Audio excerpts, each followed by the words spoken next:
The following program is a PodcastOne.com production. From Hollywood, California, by way of the Broken Skull Ranch, this is the Steve Austin Show. Give me a hell yeah. Hell yeah. Now, here's Steve Austin. All right, everybody, it's Steve Austin. Welcome to the Steve Austin Show. I'm very lucky today, very honored to be joined by Shawn Michaels. If you don't know who Shawn Michaels is, he's quite simply one of the absolute greatest professional wrestlers to ever step foot in a ring.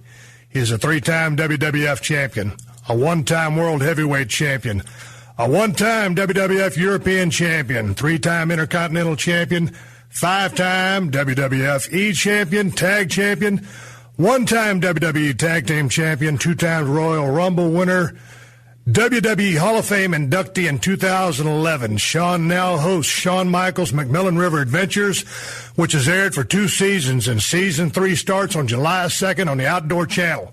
The show has been nominated for multiple awards, including Best Show. He has won a Golden Moose Award for the Best Conservation Show for the controversial Wolf episode.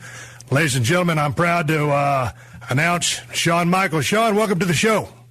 Steve, I appreciate you having me, although I have to tell you, after conferring with counsel, they have informed me that I should probably plead the fifth on everything.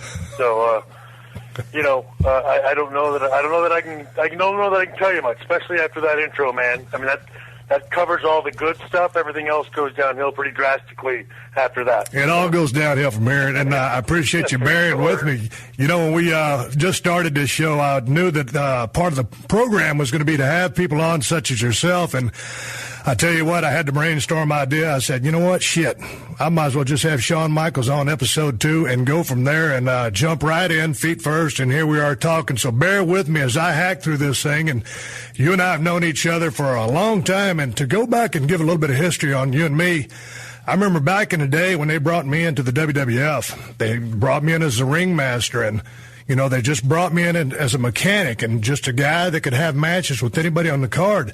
And if you'll remember, you were on top back then, and you and me worked a lot back then, and just because you needed an opponent to beat who could give you a good match, and I was that guy. So to the listening audience out there, I cannot tell you how many times Shawn Michaels has kicked me in the mouth, and I was looking up at the lights, laying there on the mat.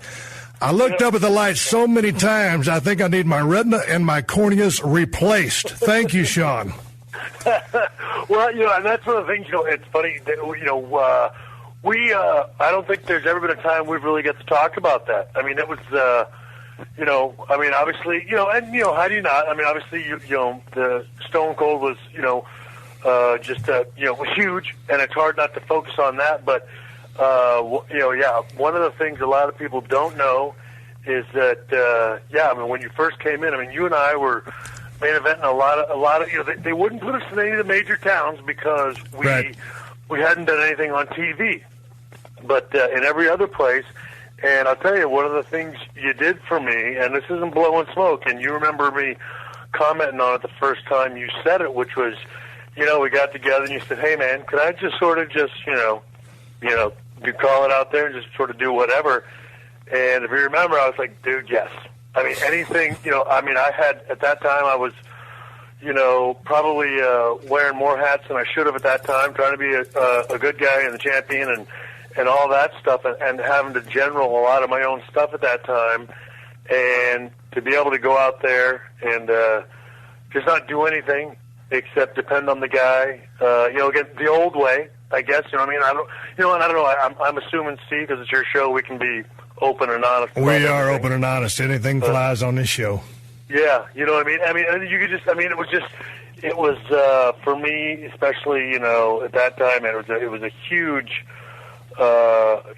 favor to me, to be able to just have a dude out there calling a match. And, I was thinking about it today. I mean, they were very, if you don't mind me saying, they were very Flair Steamboat-ish, our matches then. I mean, right. And again, as much as I would have, liked to have brought that to TV, obviously, we never got that opportunity, but, it was a huge, huge thing for me at that time to just have a guy that I could go out there and completely relax with and not all of it sort of be on my shoulders to call and to try to get through.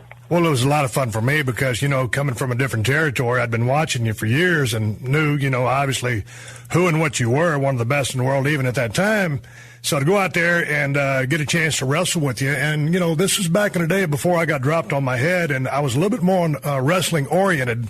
I kind of had to modify my style after the pile driver, and back then I was a little bit more of a scientific wrestler, so there was a lot of wrestling that went into those matches, and we really gelled together, we really flowed together and had great chemistry, and we really didn't know each other too well. So those matches were very instrumental for me because I remember one time you and I were wrestling at the Houston Summit. It was sold out, and we just went out there and did our things. And then I remember after that match, Bret the Hitman Hart had watched that match, from one of the doors, and he came up to me and he said, "Hey, man," I just want you to know that was a hell of a match. He goes, I'll be glad to work with you anytime. And that was just based off a match with you, and there I was as a dumbass ringmaster. So it certainly opened a lot of eyeballs and doors for me. So, much appreciative on my side. But, I want to talk about a little bit of your career and covered in real broad strokes because I'm sure you're kind of in the same boat as I am. A lot of times when people interview me, they ask me the same old shit that they've been asking me for 10 or 15 years. And, man, I'm always happy to talk to people, but sometimes, the same old thing is the same old thing. So I want to step out a little of the box a little bit and just, if you and me were just sitting here shooting the shit and drinking beer or whatever or hunting on an MRA adventure or at the Broken Skull Ranch, I just wanted to start off with a couple of questions, take you back to your childhood, work into a little bit of WrestleMania 14 specifics, the night I won my first championship from you, and talk about, what you're doing these days with McMillan River Adventures. Yeah, well, obviously, I guess going back to the beginning, military kid, at the beginning,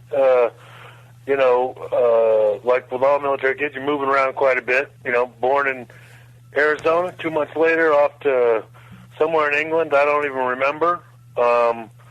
First memories from Maryland, Camp Springs, Maryland, at I think 4 years old. But then moving to Del Rio, Texas, I think at 8, and then man, how was San Del Antonio. Rio back in the day? What's that? How was Del Rio, Texas back in the day?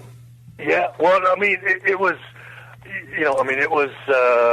It was dry. It was hot. It was desert. But you know what? I don't know. To me, it was that was the very beginning of of falling in love with the state of Texas. You know what I mean? And getting dirty, riding bikes, riding dirt bikes, stuff like that. My first encounter with the outdoors. Never went hunting. Way too young. But getting to fall in love with the Texas lifestyle, but more than anything, hot. Real hot. Yeah. And then did you go from Del Rio into San Antonio? Yeah. My father got transferred up to San Antonio. We were 3 hours up the road, and well, I've got some questions for you there going into the San Antonio location. But when did you first know? In your heart, you wanted to be a professional wrestler? In San Antonio, it was right before cable was coming out. The old cable. How old were you? I was 12 years old. Got to whatever reason up late on a Saturday. It was back when they were wrestling was 12:30 at night on Saturday nights, and Southwest Championship Wrestling came on, and just that montage at the beginning just sort of drew me in. And at that time it was Wahoo McDaniels and Tully Blanchard. They had they had the big feud going on there.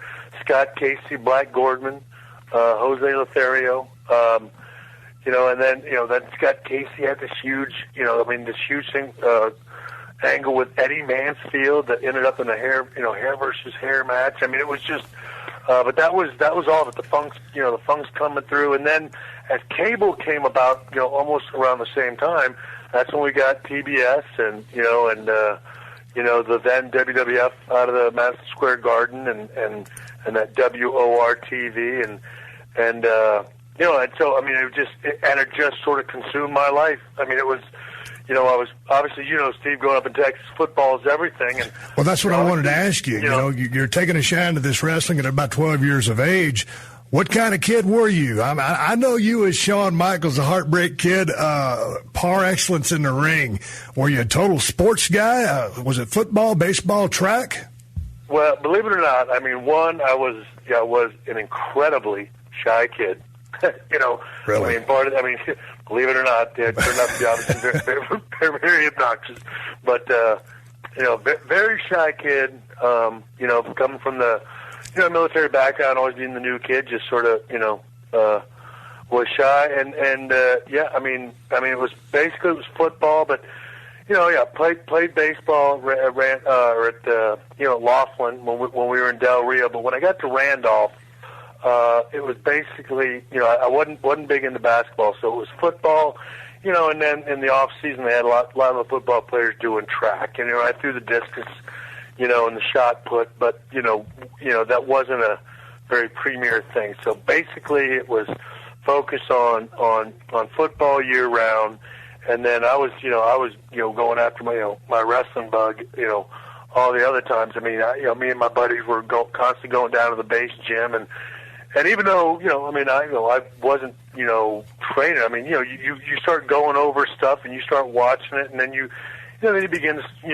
you're studying a little bit, and, you start trying to do the stuff you're seeing on TV. And did you guys have a ring, or were you just on a mat? Yeah, well, that's the thing. I mean, me and my buddy. I mean, we were having full matches, and I mean, we did a match for our high school talent show. And there were other guys, join us. You finally, you meet other people that are sort of into it. And but if you guys are just all of a sudden putting these matches together, you guys already calling high spots before you've done any kind of training? Yeah, yeah. I mean, so you were smart to that back then. Well, I think it's.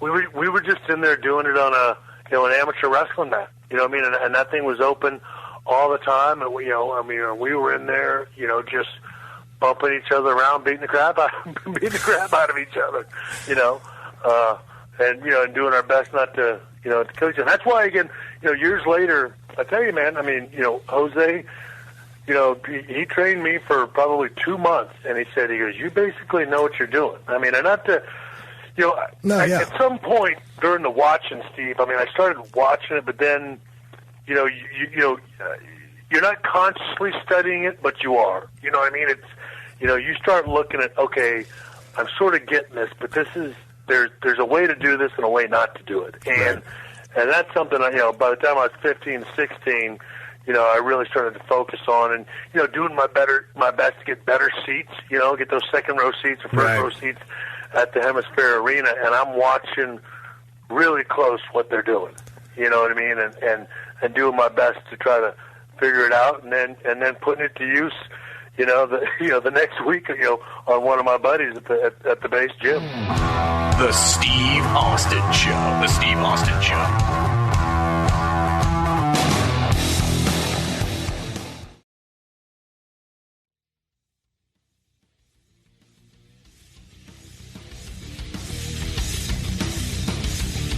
And that's great that, you got to absorb the business and had an inside understanding of it from a very early stage. I remember being in the locker room one time and, stinking the joint out, and Dutch Mantell pulling me aside and telling me to watch every single match because that's the only way that I was going to learn this. And I watched and watched and watched, and I watched growing up as a kid. But, I obviously didn't pick it up as soon as you did. So, obviously, I would akin that probably to you taking in the ring and everything that goes on inside a ring to like a Stevie Ray Vaughan and handing him a guitar. I think it's a very close parallel. Yeah, well, and I also, I still never, even into my first match at Lake Charles, when I broke in with, Bill Watts, I still didn't know how it all came together. Jose was an old-timer, and he never completely smartened me up, and basically in my training, all I did was, he didn't do squats. He had me get on the top rope and do the backflip, and then I was taking bumps, but I never had a full match, or I didn't know about calling the match. I didn't know how it all came together, and I can remember, going to the ring the first time, wondering, like, how is this going to happen? And all Grizz Smith told me was, he'll beat you with the spinning neck breaker, and just, Art's a good kid, and just listen to him, and he'll take care of you. And that's, he never told me he was going to, and so I didn't know what listen to him really meant, Right. until I locked up with him, and it was Art Cruz, and he started talking to me, and then just, much like you did, man, 15 years later, he started, I finally picked it up. I started doing it, and, and thankfully enough, I mean, none of it, I didn't, I'm pretty good at following directions. So, I mean, that's, the first one went well, and, I came back, and much like you, man, that's what they told me, man. They said, you watch every match, and I did. But how long did it take? Did you just initially hook up? Jose Lothario broke you in and trained you, correct? Yes. Now, did you seek him out? How did you guys come across each other? No, well, you know what? I mean, I had, been bothering my dad about wanting to do it. And, of course, breaking in then was, next to impossible. Well, my dad comes home one time. He used to golf a bit. And comes home and says, I played golf with a guy who said he knows the promoter for Southwest Championship Wrestling. And it switched over from Joe Blanchard to a guy named Fred Barron. And he said he's the used car salesman, assistant manager at North Central Ford. And so we went down there and spoke with him, and him and my dad sort of agree that I need to go to college first so I can have something to fall back on. And, so I go to 2 semesters of college, and then I come back and I say, I go back home and I said, let's go. I want to go talk to the used car salesman again. I want to do this now. And my dad calls him, and that's when I meet Jose. But you went to college at Southwest Texas State, correct? Yeah. What happened? Did you just not dig Texas college? State. What's that? Did you just not dig college? What was your major? What was your plan going in there? Was it any kind of athletic scholarship? Well, funny thing. I mean, I was, first semester I had no idea. Second semester, I thought, I'm going to start doing something that might, help me in the wrestling. And so I can't remember the name of it, but it was like creative communications or something like that. It was, stuff where I could start, talking and things like that. Learning to cut promos. And the only class that I really did well in, I got an A, and I took it all in, was psychology. Strangely enough. Fancy that. Yeah. So, I mean, at that, brief meeting at the used car place was where first time I met Jose, and again, he was, he told people later on, he goes, Sam, initially it was just about, making $3,000. I mean, this is back in 1985. We paid, my dad had to take out a loan, and, he charged you $3,000? What's that? He charged you $3,000 to teach you how to wrestle? Yep. Man, that is a lot of money. Yes, that is a lot of money. Back then, I mean, it still is now. Yeah. But I mean, it was steep then.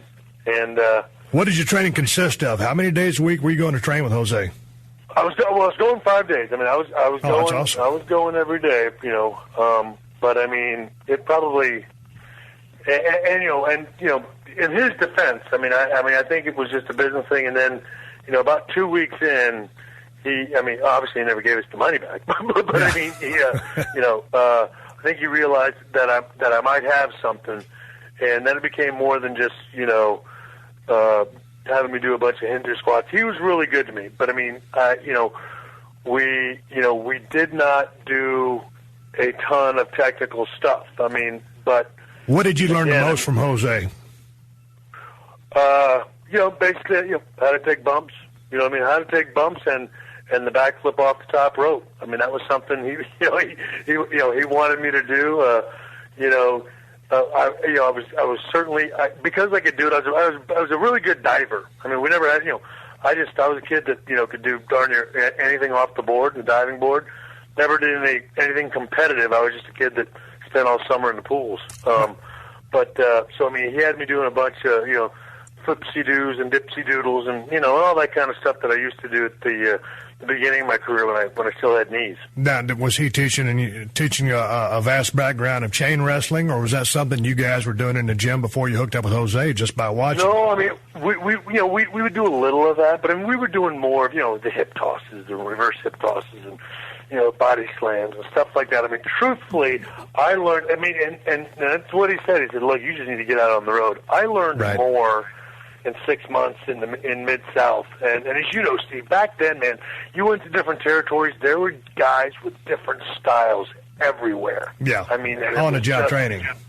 Yeah, I mean, it was just the absolute best way to learn was watching, you had guys that had been wrestling all over the country and all over the world coming in different territories, man. It was a, who's who of different wrestling styles. I mean, and that's, obviously where I learned more than anything, when I was, on the job training.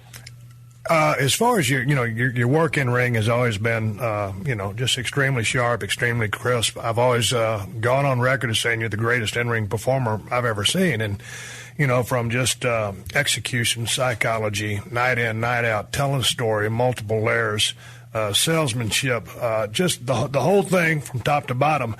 You were one of the best sellers in the history of the business. Where did you pick up your ability to do that? Did you draw any of that from Jose? Where did you pick up? Who helped you sell? Well, I got to tell you, the two guys I would probably give majority of the credit for that would be Ricky Morton and Terry Taylor. I mean, those are, again, obviously continued to try to work on it. And I tell you what, Marty was a big part of that when I got to Kansas City. But, Ricky Morton and Terry Taylor were the two guys that I watched a lot, spent a lot of time with in Mid-South when I very first started. And that's where I, really watched and learned,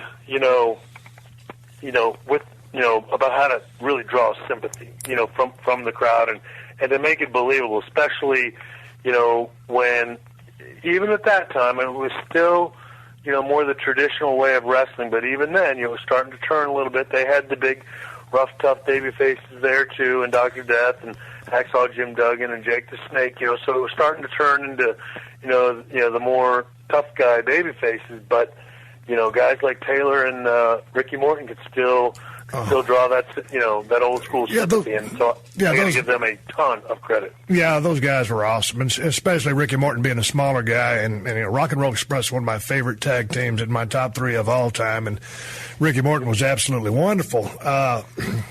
Do you think in today's ball game that the art of selling has been somewhat lost? Yeah, I mean, let's put it this way. I don't know if it's lost. I think that it's done less because, for different reasons. I think that because it's a faster product and they're just trying to go and not get people to change the channel. I think maybe lends something to that. And again, and I don't know how much of it is being concerned about the development or lack thereof of the character. A lot of guys, they worry about being vulnerable. I mean, if you get to pick apart, everybody, Kevin Nash used to always joke with me about, like, hey, who doesn't want to be the guy that flies the helicopter smoking a cigar, with the machine gun in his hand, beating everybody up and getting the chick at the end? Everybody does, but you can't always be that guy. Everybody's sort of got to have a role, and, sometimes you got to be the guy that does get beat up. And that's one of the things that, again, even for all my faults in the ego area, which there were plenty of, I was always really comfortable with making, Shawn Michaels, HBK, whomever you want to call him, pretty well-rounded. That he was going to go ahead and experience every emotion. Didn't matter if it was, funny, sad, laughing, crying, hurt, scared, whatever. You run some risks with that, you know what I mean? But, it was, that was a choice I went ahead and made. And so I think, to the point of your question, I think,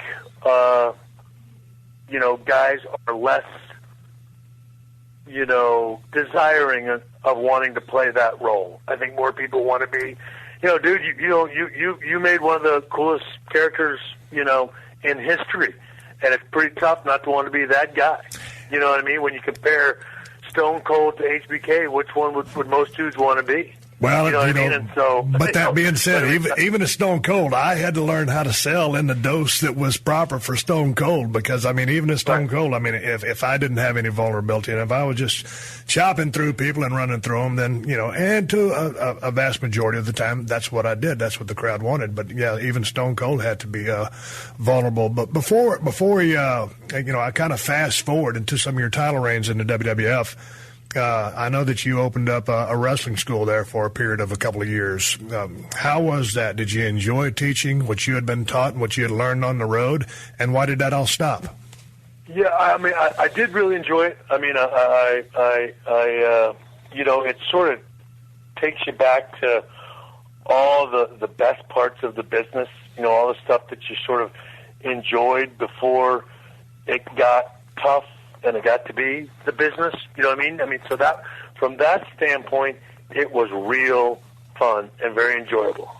Very much enjoyed it.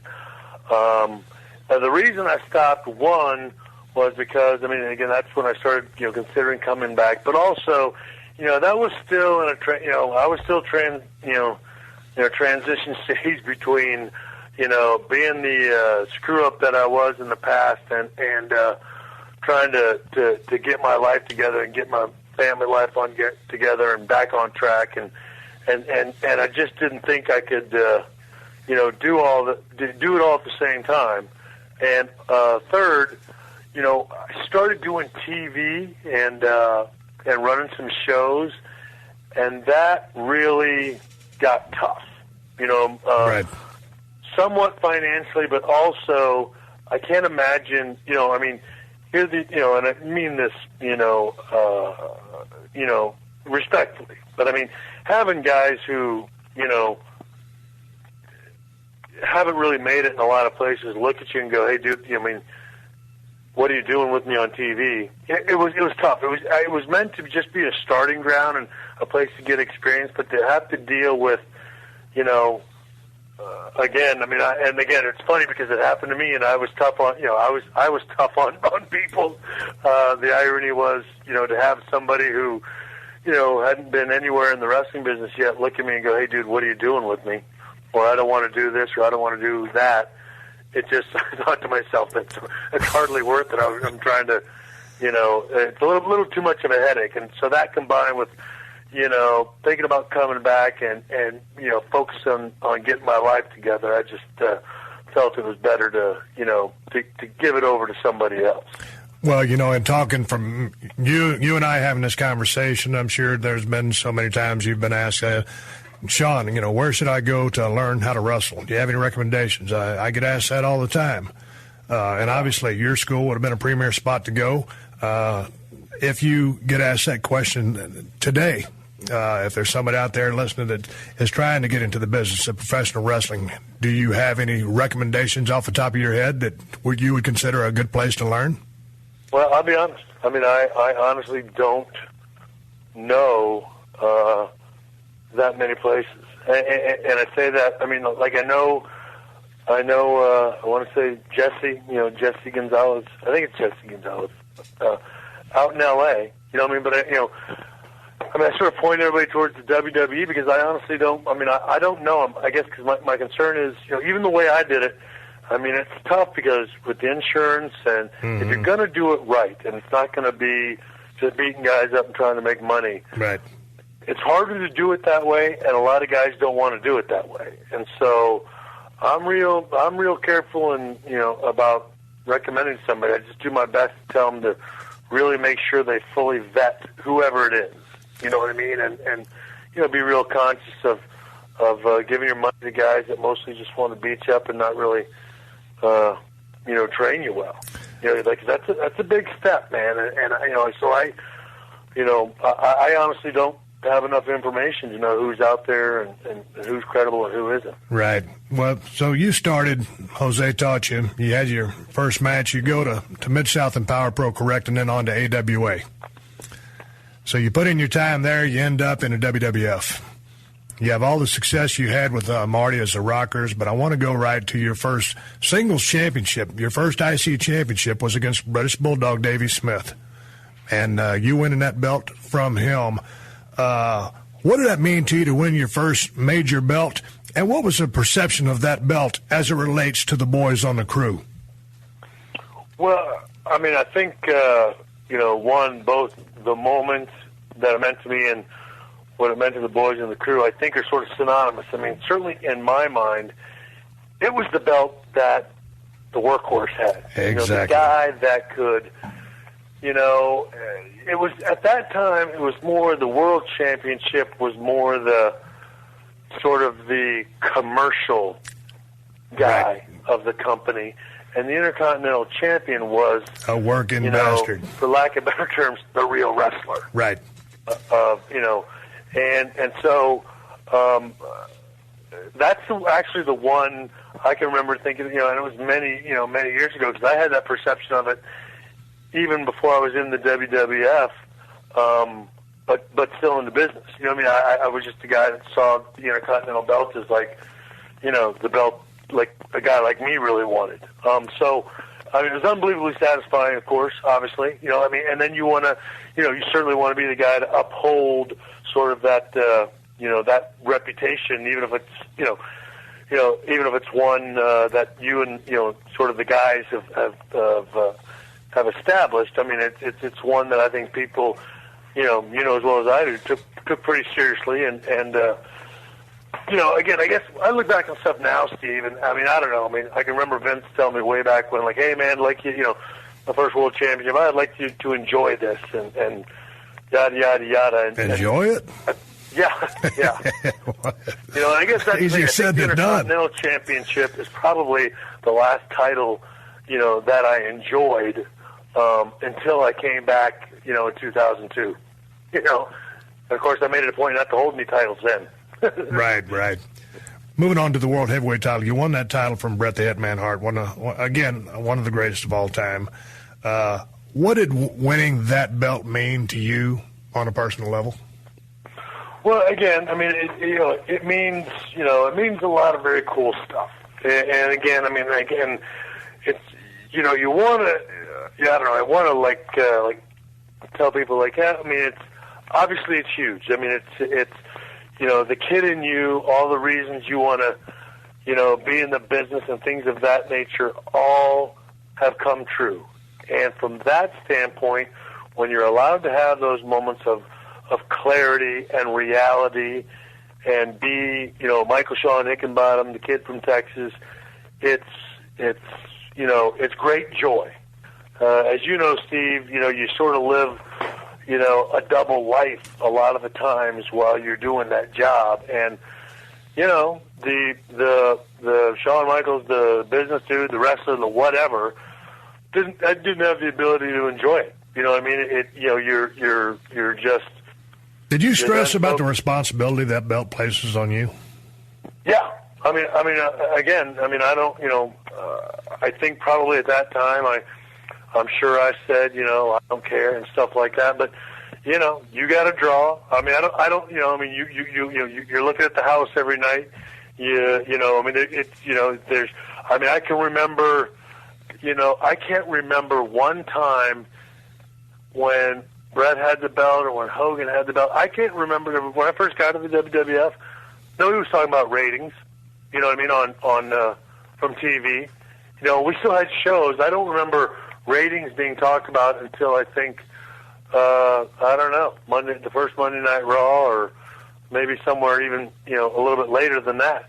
You know what I mean? Right. And I'm sure they were talked about. I'm just saying I never remember hearing about them. And obviously I knew about the house. How's the house? How's the house?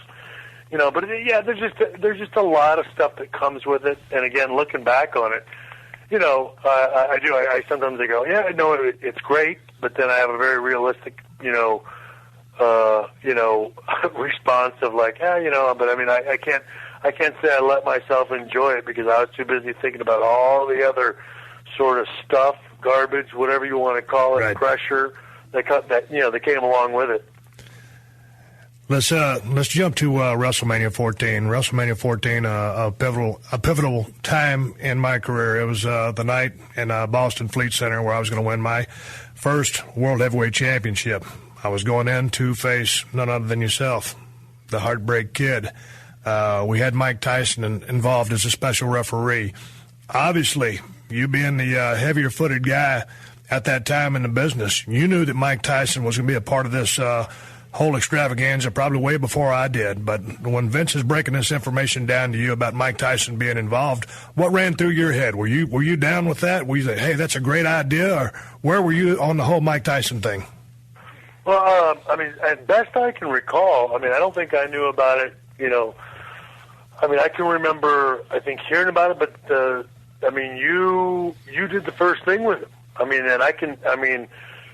To be perfectly honest, I can remember, I can remember being a little jealous of, he's gonna, Mike Tyson's gonna be here, and I'm in the main event with Steve, and I didn't even get to do anything with him, and so I didn't know we were doing the DX thing or anything like that the first time when you guys went out there and did the confrontation with him, where you pushed him and all that with Vince.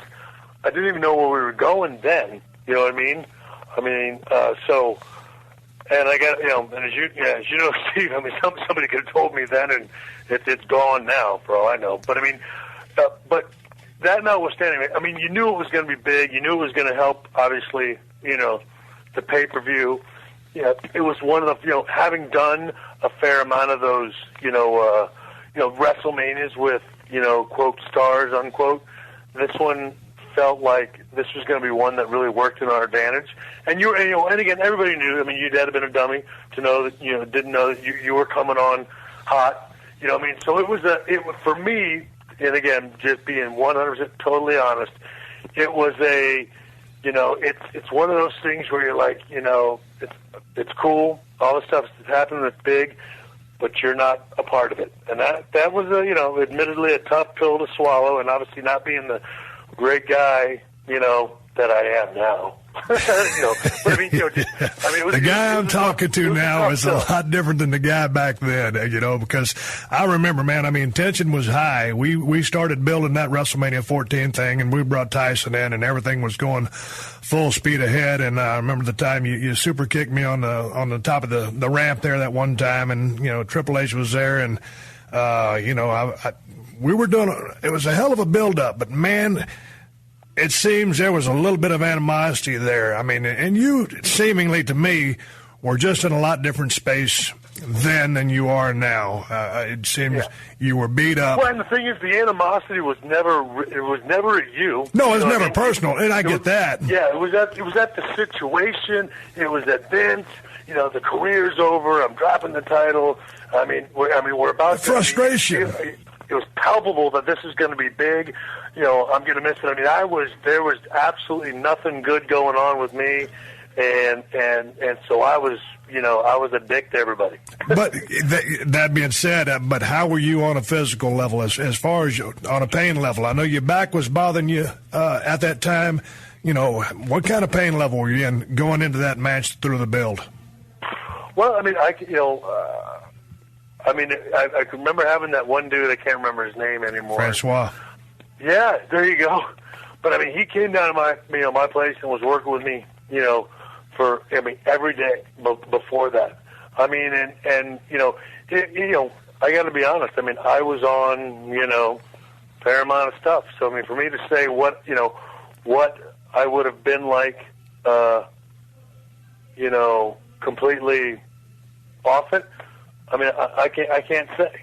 I can tell you that, going into it, the whole thing that started it, it was excruciating. And you've had, that unbelievable pain going down your leg, the leg feeling like it's dragging. And I guess for me, that was the thing that, because pain, I guess, pain, I don't know, it's one of those mentally I could always sort of do with pain.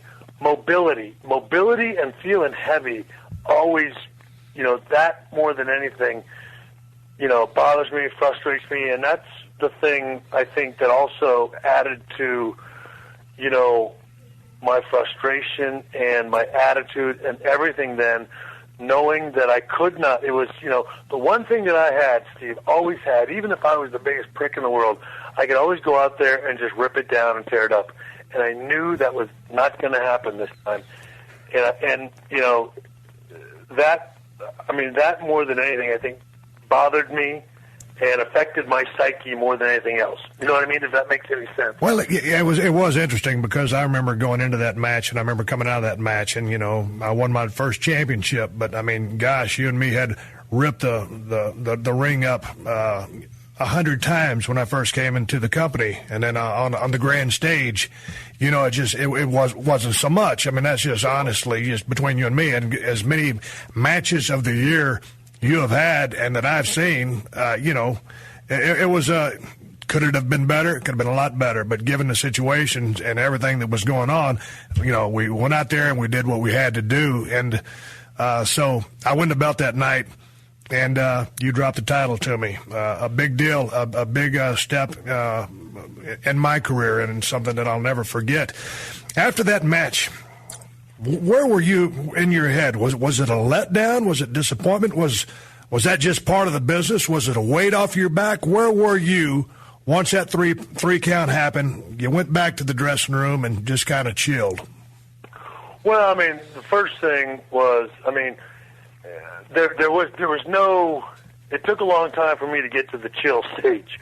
I mean, I was, and that's, again, obviously, now all these years later, I mean, it's still like the one question people always ask me, like, hey, if you could change anything. I mean, I'm not big on the whole regrets thing, because I don't like to change anything because it might change where I'm at. But it's like if you could have one do-over, that match has always been, one of the things, I don't know if you remember, but I can remember, creatively. I mean, I was always, as were you, good.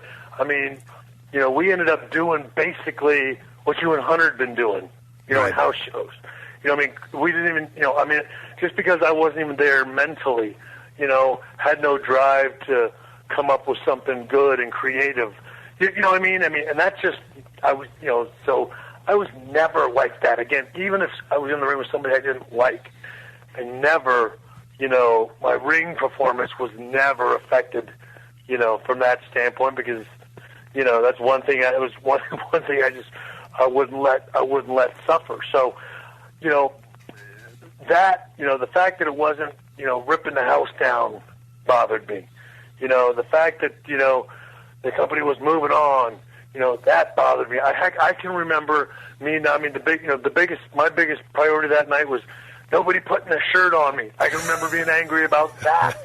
You know what I mean? I was just, it wasn't until I got home, I think, and just got away from it all altogether, that I think I finally sort of, got a little relaxed and sort of felt like, the weight of the world had been lifted off my shoulders. I can remember watching the show the next night, and Hunter and, Kid coming out and bringing all that. And again, and him doing the promo, you dropped the ball and all that kind of stuff. And remember, absolutely none of that even, bothered me in the least bit. I mean, having the ability and the clarity to not be upset with the moving on that happens when you leave.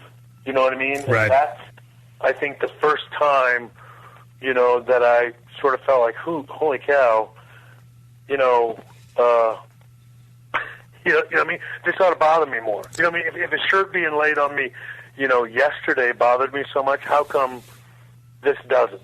You know what I mean? Right. And that's what I think, sort of the idea of, Steve, the job, as great as it is, it keeps you so busy. And to just, maybe have time to get a hobby, to, not go get in the car, to lay around, to do, to just sort of do whatever it is you want. I think it's the first time I probably thought about that since I was 19 years old. Yeah. You know what I mean? And yeah, that sort of sunk in and felt like, so again, I guess that, to answer your question, probably, 24 hours later, it took time to settle in. This is the Steve Austin Show.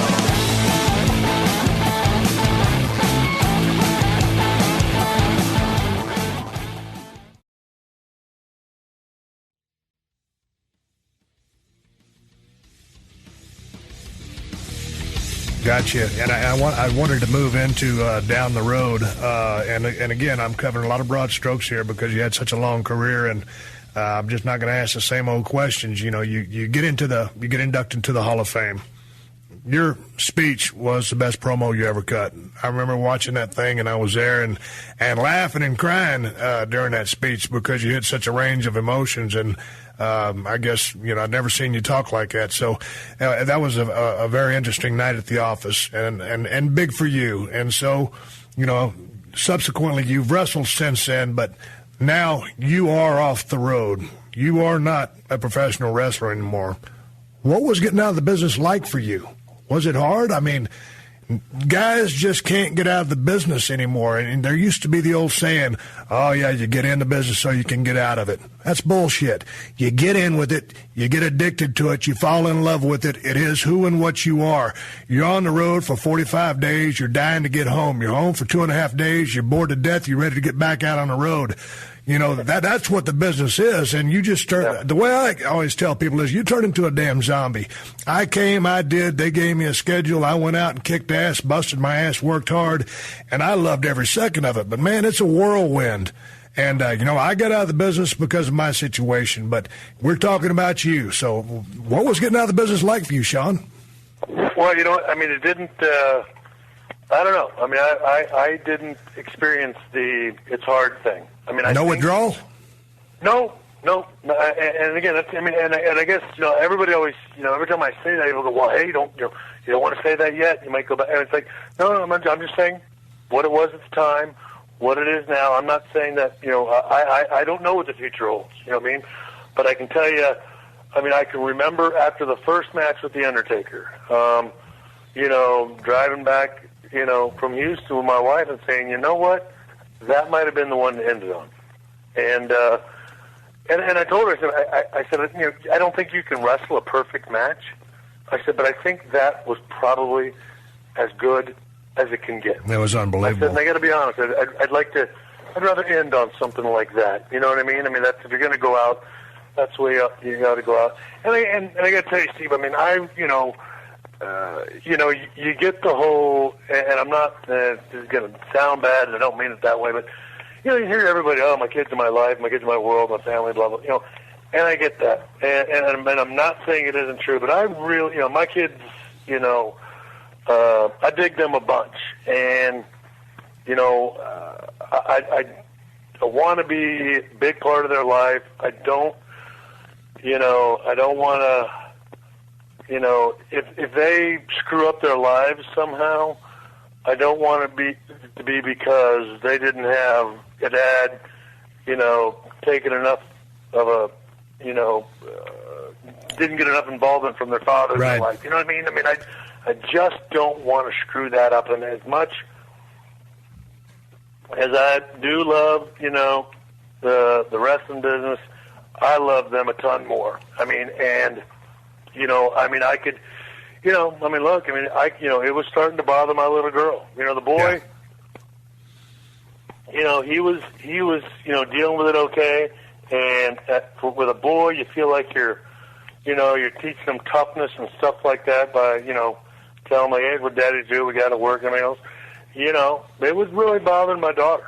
You know, I mean, you know, and she was young at the time, and I got to be honest, it was bothering me. I mean, it was getting hard, you know, for me to leave. And they were working well with me and my schedule and stuff like that. And heck, I could even, I mean, I'm sure I could have, you know, I could do it. Something a lot of the guys do 3-4 shots in a year. You know, I just was also sort of ready to try something else. I mean, I always tell everybody, it's like I was full. I mean, and I don't know, maybe I didn't love the business.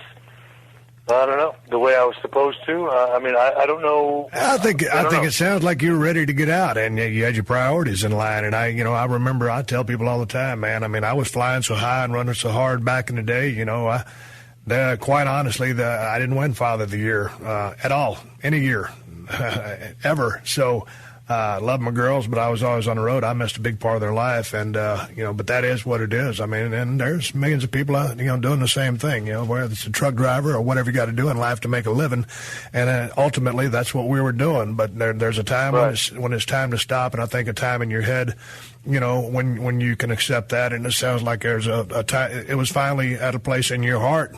And in your relationship with your family that you were cool with walking away and having, no regrets and looking forward. I remember as Paul Orndorff was getting out of the business way back in the day, and Paul had a spinal injury, and one of his arms was atrophied real bad, and he looked at me and he goes, Steve, he goes, don't worry, brother, there's life after wrestling.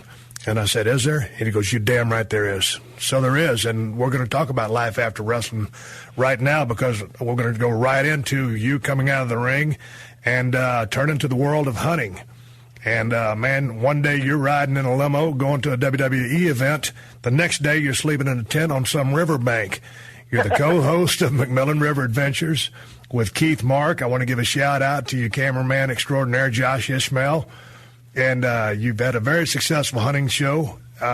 When did you start hunting? How did this show come about? Because obviously, when I first met you, I knew you didn't hunt, but it's something you took up later on in life, and you just seem to absolutely be in love with it now. Yeah, well, I mean, when after you beat me and ruined my life at WrestleMania 14. Yeah, after being kicked in the chin 600 times. Yeah, that's right. No, but that was my first opportunity to go. And, I went out the first time, Steve, and just fell in love with it. As you know, it's so opposite of what we do, the peace and the tranquility and just, being out there. And man, it just mesmerized me. I just thought it was the absolute coolest thing in the world. And then you sort of, then you tie that into, okay, now you're harvesting this deer, and then you're gutting them, you're cleaning them. And then all of a sudden you're processing them, you're putting them out, and you're eating them, and all of a sudden it's like, this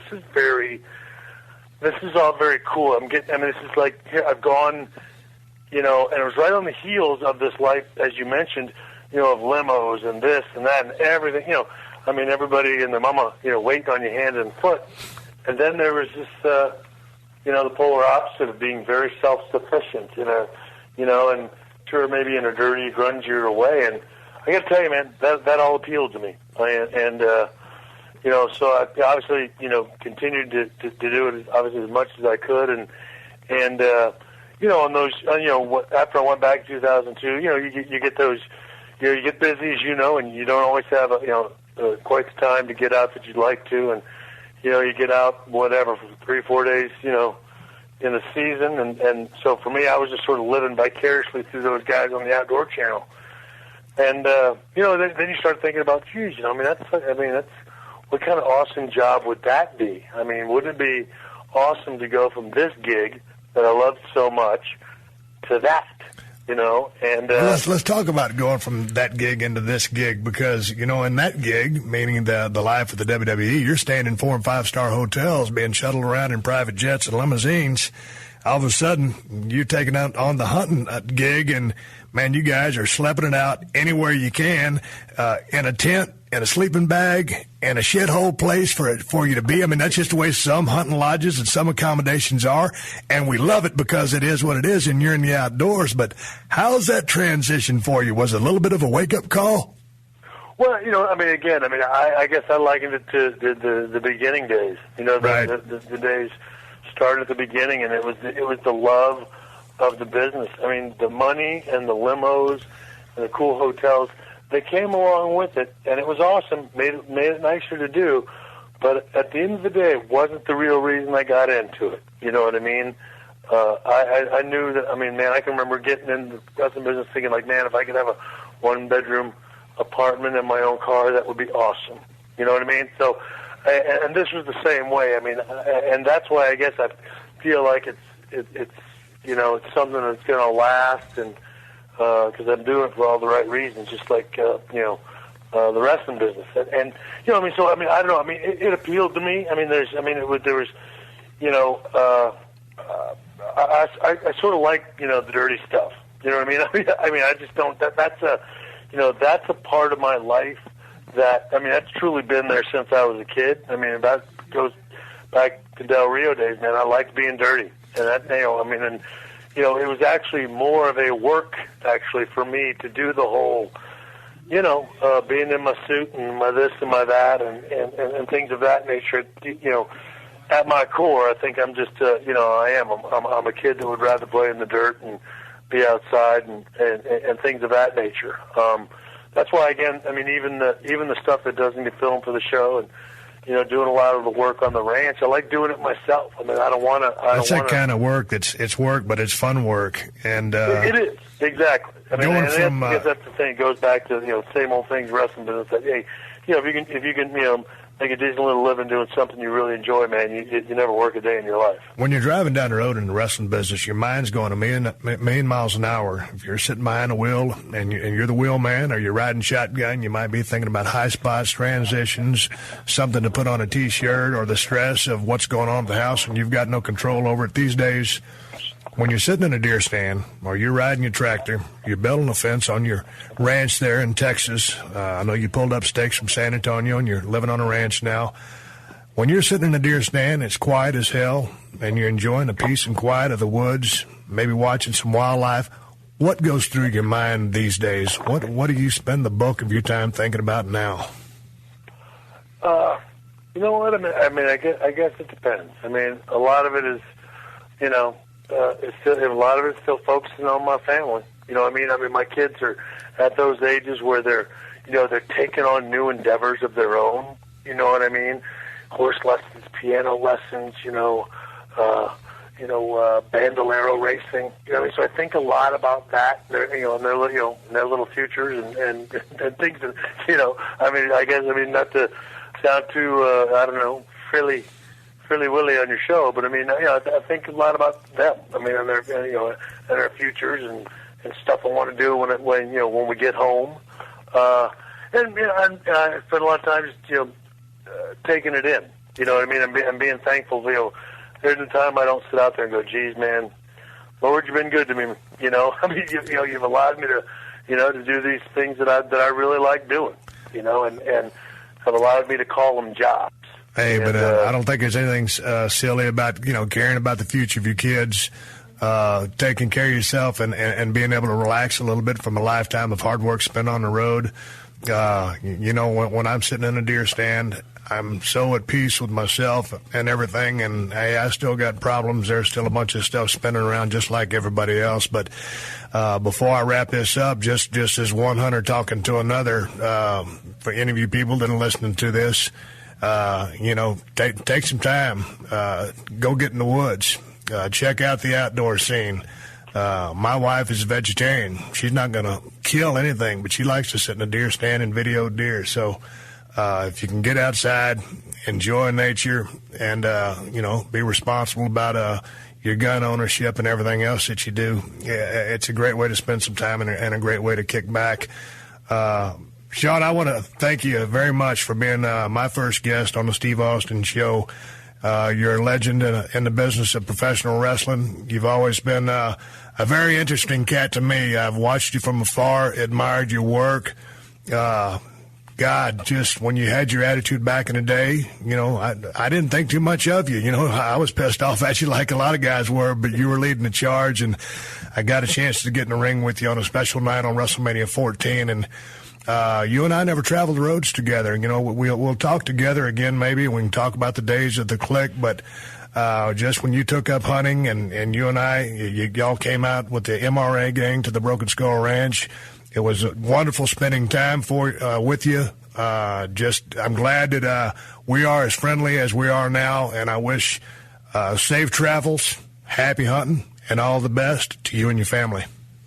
Well, I appreciate it, and I'll let you wrap it up. But that hunt, meant the world to me. I mean, because I've always wanted to know you on a different level. I mean, and it's just too hard to do it while you're doing that job, and it certainly is. It's a competitive atmosphere.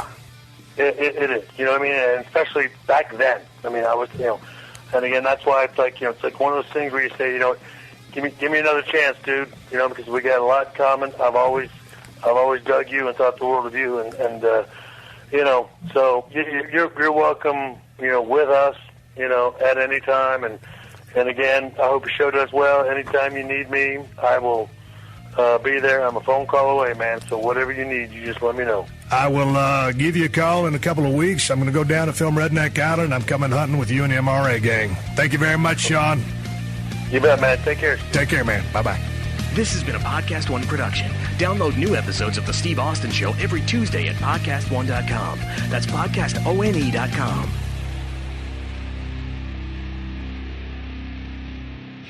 Pluto TV has over 300 channels and thousands of TV shows and movies for whatever mood you're in. Just open the app and something good will already be playing because it's curated by people who love TV as much as you do. So if you're in the mood for comedy, there's 18 channels that'll make you laugh. Looking for drama? We got so much of it, you'll cry tears of joy. Reality shows, game shows, sports, Star Trek, and even more Star Trek. No matter what mood you're in, there's something on Pluto TV. Just download the app and start streaming. Pluto TV. Stream now, pay never.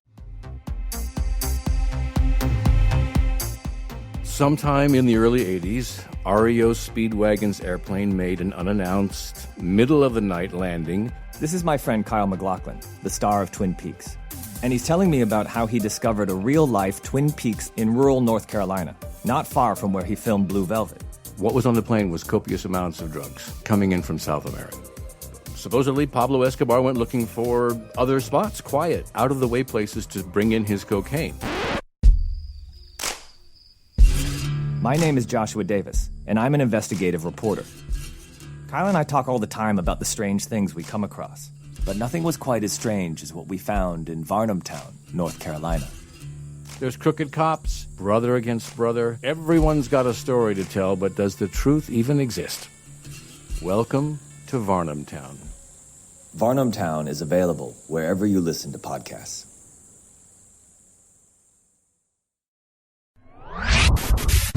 Yo, what's good? It's your boy, Big Brother Jake, a.k.a. Jake Warner. My government name. Check it out. I host a show called the Big Brother Jake Podcast, and I've taken my talents to the biggest and baddest platform on the planet. That's right, baby. PodcastOne. My show is unique as I talk about everything. Life, sports, entertainment, being a single dad juggling several jobs. I'm a hot mess, but it's damn entertaining. Subscribe and review now on Apple Podcasts and listen on PodcastOne or wherever you get your podcasts.